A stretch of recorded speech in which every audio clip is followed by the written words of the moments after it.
China completed 3 days of military drills circling around the province of Taiwan, their military declaring that they're ready to fight. These drills utilized several brands of fighter jets, Navy destroyers, and missile speedboats, where they simulated attacks on key targets across Taiwan. How imminent is a potential invasion? Well, let's bring in the author of both The Coming Collapse of China and the Great U.S.-China Tech War, Gordon Chang. And also with us is the ambassador at the America First Policy Institute and Newsmax contributor, Tom Borelli.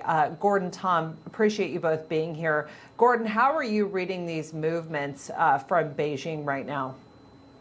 China is obviously ready to go to war. Now, it is continuing to prepare, and it's not just building up its military and exercising them. They are also mobilizing civilians for war. So, for instance, in the last couple of weeks, we heard this new rule for conscription to increase the pool of those who will be conscripted to fight should there be a war.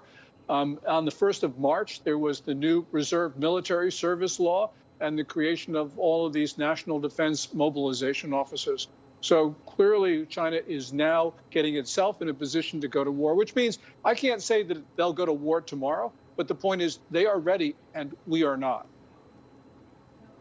Tom, we heard so many warnings from China before Taiwan's president met with House Speaker Kevin McCarthy and other bipartisan lawmakers in Los Angeles a short time ago. And what lawmakers were really curious to learn from Taiwan's president there was what their plan is. How willing is Taiwan to fight? What's their plan if China does invade? What do you think really came out of again, this critical meeting happened on U.S. soil, not exactly the way that the House Speaker had originally pitched it, that he would actually go there and visit Taiwan. But how critical are those conversations right now to Congress avoiding another situation like Ukraine and trying to get out in front of this?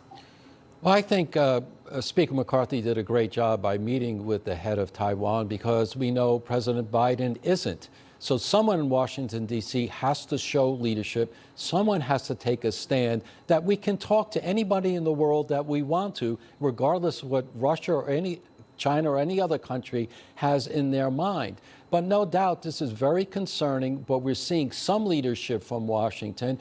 And Taiwan has to know what the United States is going to do in the case China does something unthinkable. And Gordon, I have a question about how damaging was the meeting between Macron of France and Xi with respect to Xi using that internally and worldwide? Yeah, China really looked like it was making great advances there. Fortunately, when Macron returned to Europe, he returned to universal condemnation, and not just from analysts and policy thinkers, but also from leaders as well. Now, Macron has doubled down on his comments on Taiwan, for instance. But, you know, Tom, the most important story here is not what happened this last week.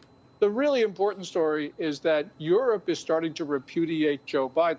Remember, when Biden was running for president, he was criticizing Trump for his relations with Europe, and Biden said that he was going to reinvigorate alliances and repair them. Well, guess what? Things are now worse under Biden than they were under his predecessor.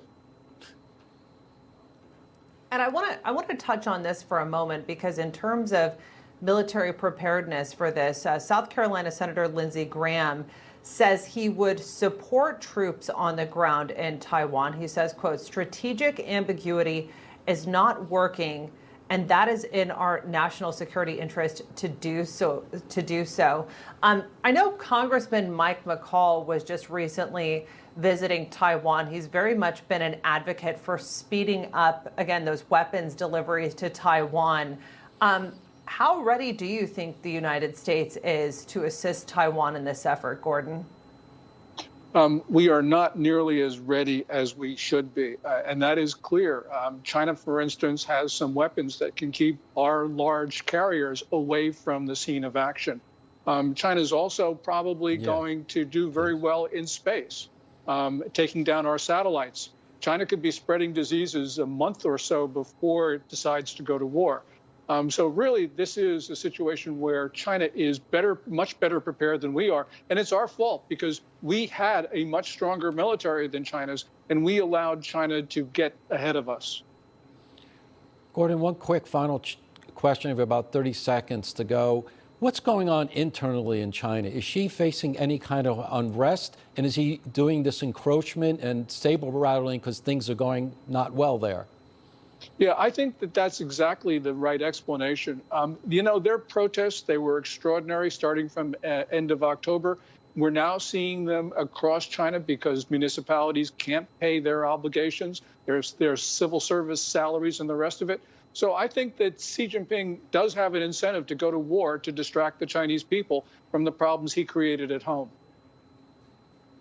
All right, gentlemen, appreciate the great discussion. Gordon Chang, thanks for being here. Tom, of course, stick around. And still to come, the nation's highest court is temporarily blocking restrictions on an abortion pill, keeping in place federal rules.